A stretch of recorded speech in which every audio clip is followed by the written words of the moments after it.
Nah, inilah yang memberikan pengaruh pada Sakofa itu. Jadi pengetahuan ini akan mempengaruhi apa? Mempengaruhi Sakofa tadi yang membentuk peradaban atau tradisi kepada masyarakat. Ya. Nah, jadi uh, kalau di sini dikatakan pengertian daripada Sakofa Islam itu ya, di dalam memandang fenomena dan realita kehidupan harus berlandaskan akidah Islam.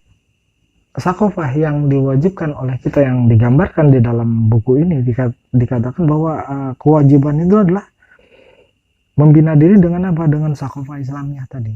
Ya. Yaitu apa? Dengan pengetahuan yang diwarnai oleh pandangan hidup tertentu. Yaitu apa? Berlandaskan akidah Islam. Sakofah berkaitan erat dengan akidah, pembentuk gaya hidup, pola pikir, perilaku, dan kepribadian seseorang muslim. Sakofah itu terbentuk dengan prinsip dasar daripada satu ideologi. Karena kita membahas pemasaran Islam, ya, maka kewajiban seorang muslim yaitu mengambil sakofah Islam. Dari mana sakofah Islam ini terbentuk? Ya berdasarkan daripada akidah Islam ya melalui Al-Quran dan hadis sunnah. Ya. Lain dengan sakofah Barat. Tapi tidak semua hal yang berkaitan dengan Barat itu kita buang, enggak juga.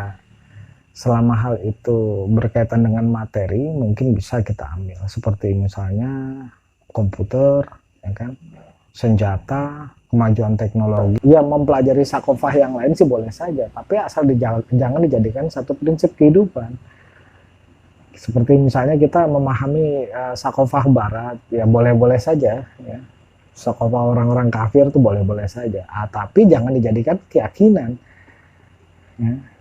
Jangan dijadikan pembentuk diri kita, tapi sebagai apa? Sebagai pengetahuan, sebatas sakofah saja. Tapi jangan dijadikan satu hal yang berkaitan untuk membina diri. Ya, ini bahaya. Ya. Jadi kewajibannya itu adalah dengan cara membina diri dengan sakofah Islamnya. Nah, ini wajib bagi setiap muslim. Baik mendalami nas-nas syar'i atau sarana-sarana yang memungkinkannya untuk mendalami dan menerapkan nas-nas tersebut. Jadi ternyata yang berkaitan dengan sakofah Islamnya itu adalah yang berkaitan dengan nas-nas atau dalil. Karena ada satu istilah atau satu kaidah usul fikih yang mengatakan bahwa al aslu fil af'al tuqayyidu bi hukmi syar'. Hukum asal suatu perbuatan itu terikat dengan hukum syara. Ya. Jadi agar perbuatan kita selalu terikat dengan hukum syara, maka kita juga harus mengerti rambu-rambunya, aturan-aturannya, atau sumber-sumber daripada terjadinya hukum tersebut. Apa? Yaitu dalil. Dalil-dalil yang berkaitan dengan hukum syara tadi, yaitu nas-nas syar'i. Jadi mungkin ayat-ayat hukum, ya. Sementara yang lebih perlu kita dalami adalah nas-nas syar'i, karena itu ya yang wajib kita pahami sebagai apa? Sebagai panduan dalam kehidupan untuk membina diri kita, ya. Dan juga atau sarana-sarana yang memungkinkannya untuk mendalami dan menerapkan nas-nas tersebut, atau sarana-sarana. Jadi sarana-sarana di sini bahwa aturan the way of life itu memerlukan satu aturan, satu hal prinsip. Bisa dikatakan aturan ini adalah undang-undang. Nah, yang gitu ya. Nah, undang-undang yang mana undang-undang atau dasar daripada prinsip kehidupan ini yaitu Al-Quran dan Hadis ini harus diterapkan. Ya sementara sarana-sarana yang berkaitan untuk menerapkan itu ya yang berkaitan dengan kekuatan atau institusi. Ya. Institusi yang mengawasi nas-nas syar'i ini untuk diterapkan. dan juga kita harus memperjuangkan untuk menerapkan nas-nas tersebut dalam kehidupan. Sementara situasi dan kondisi saat ini itu terlihat cukup berat ya. Kenapa? Karena nggak ada sesuatu yang menjaga. Ya, otomatis ya institusi. Institusi ini berkaitan dengan negara. Negara yang harusnya menerapkan aturan Islam itu sendiri. Ya, Thaqafah Islamiyah itu sendiri. Jadi hal-hal yang mendukung untuk diterapkannya nas-nas tersebut, ya itu harus dipelajari juga. Seperti mempelajari hukum tata negara di dalam Islam seperti apa. Bagaimana bentuk negara di dalam Islam itu bagaimana.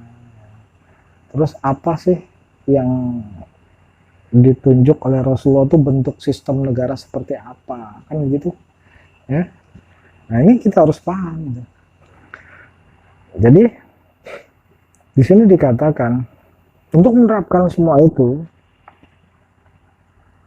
merupakan suatu hal yang wajib. Jadi tiada beda apakah mendalami Thaqafah yang berkenaan dengan hukum-hukum syara atau yang berhubungan dengan pemikiran-pemikiran Islam. Nah, jadi antara the way of life ya, dan juga the way of thing, baik itu pandangan hidup ya, yang harus diterapkan dalam kehidupan atau pandangan dalam pemikiran atau yang berhubungan dengan pemikiran-pemikiran Islam. Jadi hal-hal yang membentuk kepada arah pemikiran-pemikiran Islam ini sangatlah penting. Ketika pemikiran kita ini tidak didasari dengan Thaqafah Islamiyah, maka cara kita memenuhi kebutuhan hidup kita pasti akan didasari dengan Thaqafah yang lain. Setiap manusia seperti itu. Dia pasti punya warna atau pandangan hidup tertentu, baik itu pandangan hidupnya itu mungkin kapitalis kah, atau mungkin komunis kah, ya, seperti itu.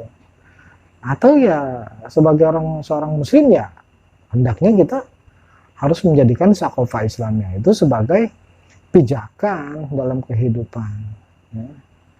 Dan jangan kita mengambil Thaqafah barat ya.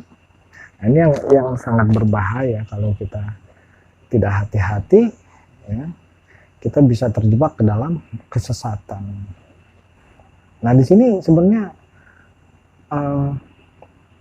puncak daripada permasalahan yang kita hadapi, selain daripada kewajiban yang harus kita jalankan. Ternyata menjalankan kewajiban itu tidak mudah. Kenapa?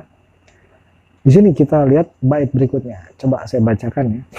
Hanya saja satu hal yang sangat menyakitkan umat ini adalah bahwa sejak Barat memaklumkan perang terhadap negeri-negeri Islam, sekaligus memerangi kebudayaan dan peradabannya, Barat kemudian membentangkan hukum-hukum, pemikiran-pemikiran, dan kekuasaan mereka di negeri-negeri Islam. Sehingga akhirnya kaum muslimin berpaling dari Thaqafah Islam. Menyusul juga peristiwa pendegradasian kekuasaan Islam dan ketergelinciran kaum muslimin dari selamatnya perasaan dan kemuliaan Islam. Semua itu adalah akibat adanya propaganda-propaganda yang sesat dan menyesatkan terhadap Islam. Dan juga penyesatan Thaqafahnya yang disebarluaskan oleh para penganut kesesatan itu. Nah, di sini ini permasalahan kita. Jadi di sini kalau dikatakan hanya saja satu hal yang sangat menyakitkan umat ini adalah bahwa sejak Barat memaklumkan perang terhadap negeri-negeri Islam. Ini yang sangat membuat kita baper.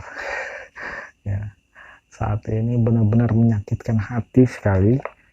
Kenapa? Karena kita akan terbentur dengan kewajiban yang harus kita lakukan tadi akan terbentur dengan masifnya sakofah barat ini menghalangi aktivitas kaum muslimin untuk mendalami sakofah Islamiyah.